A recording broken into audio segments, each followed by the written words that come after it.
Hello students, welcome to my YouTube channel civil preparations.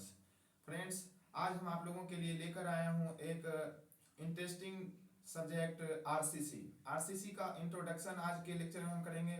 Introduction करने से पहले कुछ कुछ बेसिक जो टर्म्स एंड कंडीशंस होते हैं आरसीसी के लिए, वो हमें जान लेना बहुत ही आवश्यक हो जाती है। आरसीसी को स्टार्ट करने से पहले, स्टडी करने से पहले कुछ जो है बेसिक टर्म्स एंड कंडीशन वो हम जानने की कोशिश करते हैं। आइए हम जानने की कोशिश करते हैं आरसीसी। आरसीसी क्या होती है? RCC reinforce cement concrete. Reinforce cement concrete. Reinforce, यहाँ पे एक टर्म आ रहा है रेनफोर्स। रेनफोर्स का मतलब क्या होता है स्टूडेंट्स? तो रेनफोर्स का मतलब होता है ताकत। रेनफोर्स का मतलब क्या होता है? ताकत, शक्ति, पावर। ये पावर आपको कहीं से भी मिल सकती है। ये जरूरी नहीं है कि आप जो स्ट्रक्चर बनाते हैं, स्ट्रक्चर का एनालिसिस करते हैं, उसमें रेनफोर्स के रूप में आप स्टील प्रोवाइड करते हैं। रेनफोर्स के रूप में स्टील प्रोवाइड करते हैं, उसके प्लेस पर आप कोई दूसरा भी प्रोवाइड कर सकते हैं रेनफोर्स के रूप में। लेकिन स्टील ही हम क्यों प्रोवाइड करते हैं? इसका बहुत सारा रीजन है, वो हम आगे डिस्कस करेंगे। कई सारा उसका रीजन है जिसके कारण से हम स्टील को ही आरसीसी में यूज करते हैं। ओके स्टूडेंट्स, चलिए हम बात करते हैं।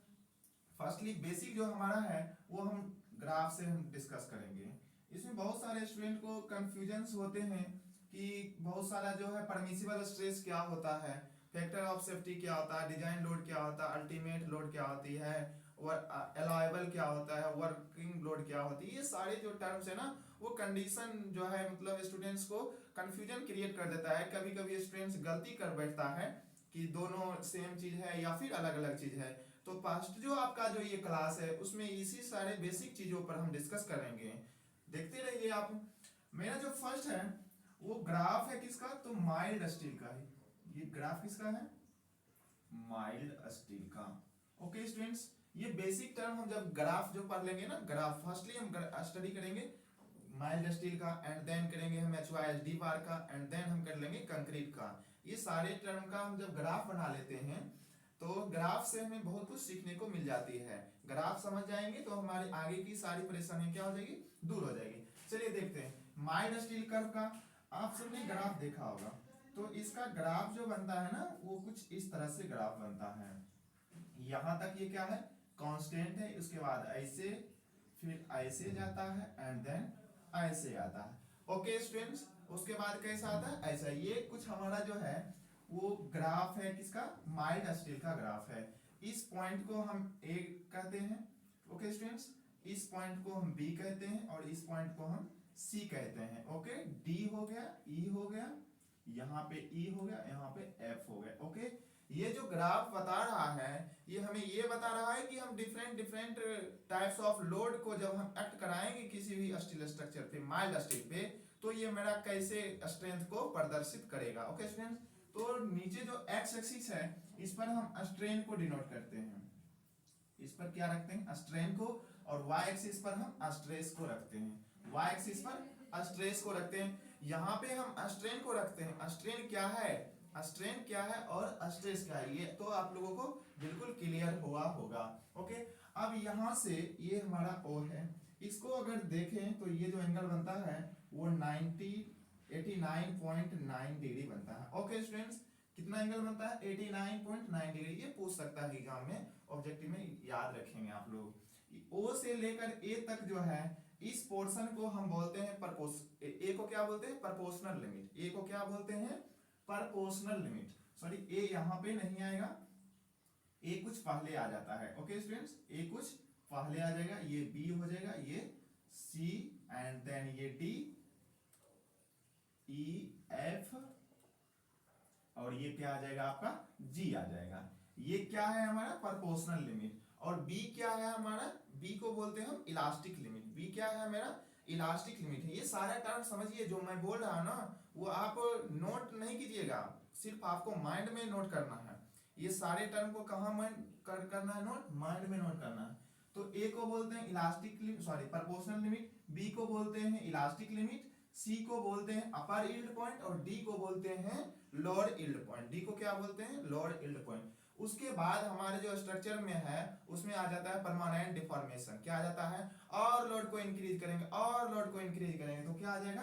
परमानेंट डिफॉर्मेशन आ जाएगी। ओके स्टूडेंट्स, और लोड को इंक्रीज करेंगे तो ये हमारा क्या आ जाएगा, अल्टीमेट स्ट्रेंथ आ जाएगा। क्या आ जाएगा, अल्टीमेट। उसके बाद हमारा जो है ना स्ट्रक्चर फेल हो जाएगा, कोलैप्स कर जाएगा। क्या हो जाएगा, फेल कर जाएगा, कोलैप्स कर जाएगा।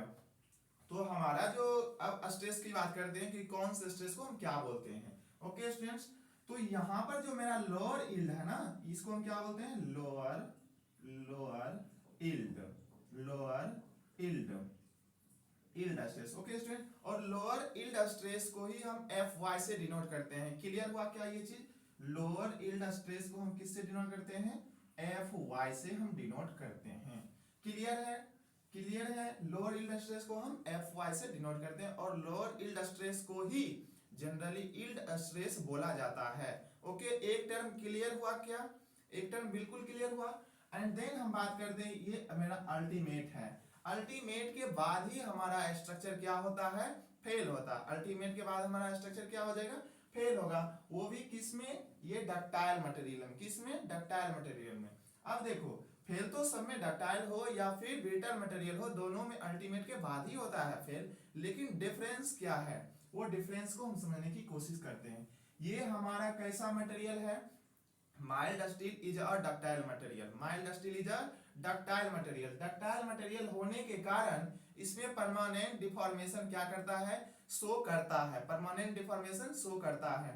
लेकिन अगर मेरा मटेरियल कैसा हो, ब्रिटल हो, अगर ब्रिटल मटेरियल होगा तो उसमें हमारा ये पोर्शन जो है नहीं आएगा, ये पोर्शन जो है नहीं आएगा। उसमें डायरेक्ट क्या आ जाएगा, अल्टीमेट आ जाएगा। डायरेक्ट क्या आ जाएगा, अल्टीमेट। या उस केस में, ब्रिटल मटेरियल के केस में अल्टीमेट जो है वो इल्ड स्ट्रेस के क्या हो जाती है, बराबर हो जाती है। डायरेक्ट अल्टीमेट के बाद वो स्ट्रक्चर क्या कर जाता है, कोलैप्स कर जाता है, वो फेल कर जाता है इल्ड के बाद ही। और इल्ड और अल्टीमेट ब्रिटल मटेरियल के केस में क्या होगा, वो इक्वल होती है। क्लियर हुआ क्या यहाँ तक, यहाँ तक क्लियर हुआ। ये मेरा अल्टीमेट है, ये क्या है, अल्टीमेट है। ओके, कुछ कुछ बेसिक जो है वो समझ लीजिए। अब हम बात करते हैं कुछ बेसिक और। वो बेसिक टर्म क्या होती है हमारा, कुछ परमिसिबल। क्या है, एक है परमिसिबल स्ट्रेस। अच्छे से देखते रहिए, permissible stress. Okay students, permissible stress. ये परमिसिबल स्ट्रेस जो होता है वो मेरा होता है design stress, design stress upon में होता है फैक्टर ऑफ सेफ्टी। क्या होता है students, factor of safety. Design stress upon factor of safety. अब पहले हम बात कर लेते हैं कि फैक्टर ऑफ सेफ्टी, तो फैक्टर ऑफ सेफ्टी बराबर क्या हो जाता है, design stress upon permissible stress. Design stress upon permissible stress.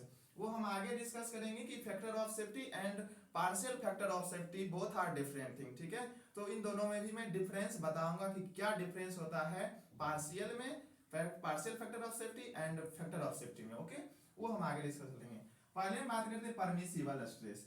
तो परमिसिबल स्ट्रेस जो होती है ना, वो मेरा क्या है, डिजाइन स्ट्रेस में फैक्टर ऑफ सेफ्टी से क्या कर दे रहे हैं, डिवाइड कर रहे हैं। फैक्टर ऑफ सेफ्टी से डिवाइड कर रहे हैं। अगर मेरा डिजाइन स्ट्रेस इल्ड है, डिजाइन स्ट्रेस क्या है, इल्ड है, इतना के बराबर मेरा क्या है, डिजाइन है। छोड़ो वो इल्ड के मत बराबर मानो, मैं मान रहा हूं कि मेरा यहाँ तक क्या है, यहाँ तक हम डिजाइन कर रहे हैं। ठीक है, मेरा जो स्ट्रेंथ है स्ट्रक्चर का वो मैं मान के चलता हूं कि यहाँ तक है, बी तक है। ओके, इसके बाद में लोड लगाऊंगा तो मटेरियल क्या कर जाएगा, फेल हो जाएगा, कोलैप्स कर जाएगा। ओके, तो मेरा जो परमिसिबल स्ट्रेस होता है ना, इस स्ट्रेंथ में हम कुछ फैक्टर ऑफ सेफ्टी से भाग देकर तब हम परमिसिबल स्ट्रेस को क्या करते हैं, कैलकुलेट करते हैं। इसका मतलब परमिसिबल जो होगा वो कहीं ना कहीं यहाँ होगा, कहीं ना कहीं यहाँ होगा।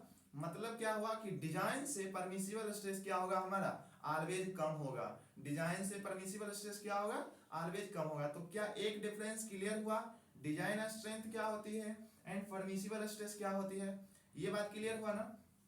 अब आइए, ये तो हमारा क्लियर हो गया, डिजाइन हुआ क्या और परमिसिबल क्या हुआ। ओके स्टूडेंट्स, अब हम बात कर लेते हैं कि डिजाइन स्ट्रेस। तो डिजाइन स्ट्रेस जो होता है वो कैलकुलेट कैसे करेंगे, सारा फॉर्मूला यहीं से निकल के आ रहा है, अब पूरा क्लियर हो जाएगा। चलिए एक चीज और हम बेसिक बात कर लेते हैं, इसको आप चाहें तो स्क्रीनशॉट कर सकते हैं।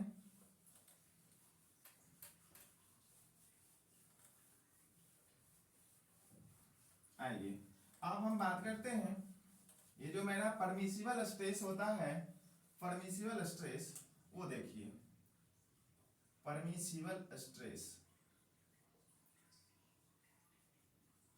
Permissible stress. अभी अभी मैंने बताया डिजाइन स्ट्रेस अपॉन में क्या होती है, फैक्टर ऑफ सेफ्टी। क्या होती है, डिजाइन स्ट्रेस अपॉन में factor of safety. Okay students, design stress upon में फैक्टर ऑफ सेफ्टी। क्लियर है? ओके स्टूडेंट, क्लियर है क्या यहाँ तक? अब आइए, ये तो मेरा जनरल फॉर्मूला हो गया, ये तो मेरा जनरल फॉर्मूला यहाँ से निकल के आ रही है। क्लियर है? तो फैक्टर ऑफ सेफ्टी अगर हम कैलकुलेट करना चाहें, अच्छा एक चीज और ध्यान रखना, परमिसिबल स्ट्रेस जो है इसको हम क्या बोलते हैं, एलावेबल भी बोलते हैं। इसको क्या बोलते हैं, एलावेबल स्ट्रेस। क्लियर है? एलावेबल भी इसको बोलते हैं। अब यहाँ से हम फैक्टर ऑफ सेफ्टी को अगर फाइंड आउट करना चाहें तो factor of safety is equals to क्या हो जाएगा, डिजाइन स्ट्रेंथ अपॉन में परमिसिबल स्ट्रेस। क्लियर है? Permissible stress. आप बात करते हैं कि ये परमिसिबल स्ट्रेस जो होता है वो क्या क्या होती है। ओके स्टूडेंट्स, देखो ये परमिसिबल जो स्ट्रेस आता है वो कहां से निकल के आता है, तो यहाँ पे मैंने लिखा है design stress upon factor of safety, design stress upon factor of safety. तो ये डिजाइन स्ट्रेस तो एक जनरल चीज मैंने बताया। ओके स्टूडेंट्स, अब देखिए कि डिफरेंस क्या आती है। अगर मैं बात करूंगा, आपको डिफरेंट प्लेसेस पे डिफरेंट फार्मूला एक ही चीज का देखने को मिल सकता है, तो अभी अभी दोनों में डिफरेंस समझ लीजिए। ओके, कभी भी दिक्कत नहीं होने वाली है। यहाँ पे डिजाइन स्ट्रेस और नीचे में फैक्टर ऑफ सेफ्टी है। क्लियर है? इतना बात तो क्लियर है। अगर मैं बात करूं ब्रिटल मटेरियल की, बात क्या करूं, ब्रिटल मटेरियल की, तो ब्रिटल मटेरियल के केस में क्या होता है, यील्ड तो आता नहीं है, डायरेक्ट अल्टीमेट आ जाता है। यील्ड तो आता नहीं है, डायरेक्ट अल्टीमेट आ जाता है, डायरेक्ट क्या करता है, फेल कर जाता है। तो यील्ड स्ट्रेंथ जो होता है अल्टीमेट के बराबर हो जाता है ब्रिटल में। तो इसलिए यहाँ पे क्या लिखा जाता है, ultimate stress upon factor of safety. क्या लिखाता है students, ultimate stress upon factor of safety. किसमें, तो in case of brittle material. अगर मैं बात करूं फॉर डक्टाइल मटेरियल की, तो मेरा जो परमिसिबल स्ट्रेस हो जाएगा वो परमिसिबल स्ट्रेस क्या हो जाएगा, yield stress upon factor of safety. क्या हो जाएगा, yield stress upon factor of safety. मैं लिख देता हूं। ओके स्टूडेंट्स, मैं लिख देता हूं, अभी कंफ्यूजन नहीं होगा आप लोगों को। फॉर डक्टाइल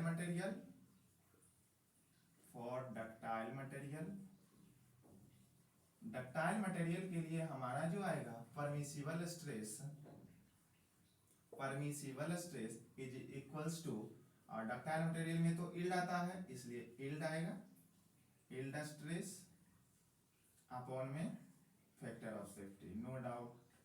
अब हम बात करते हैं परमिसिबल स्ट्रेस फॉर किसके लिए, ब्रिटल मटेरियल के, फॉर ब्रिटल मटेरियल के केस में हमारे जो परमिसिबल स्ट्रेस आता है वो आता है यील्ड तो आएगा नहीं, क्या आएगा, अल्टीमेट। क्या आएगा, अल्टीमेट स्ट्रेंथ। ओके, अपॉन में क्या आएगा, फैक्टर ऑफ सेफ्टी आएगा। और अल्टीमेट स्ट्रेंथ को ही हम क्या बोल देते हैं, डिजाइन स्ट्रेंथ बोलते हैं। क्या बोलते हैं, डिजाइन स्ट्रेंथ बोलते हैं। ओके स्टूडेंट, इसी को हम क्या बोलते हैं, डिजाइन स्ट्रेंथ। ये सारा डाटा आपको याद रखनी है, आगे न्यूमेरिकल के लिए वेरी वेरी इंपॉर्टेंट है। आगे अगर इतना कंसेप्ट आपको अगर क्लियर हो गया होगा तो आई थिंक आगे आपको कहीं भी परेशानी नहीं होने वाली है। क्लियर है क्या यहाँ तक? चलिए, मैं आशा करता हूं कि आपको ये सारी बेसिक टर्म कंप्लीट हुआ होगा। नो डाउट कि आप लोग स्टडी करते रहिए और वन बाय वन टॉपिक पर हम डिस्कस करेंगे। आपके जितने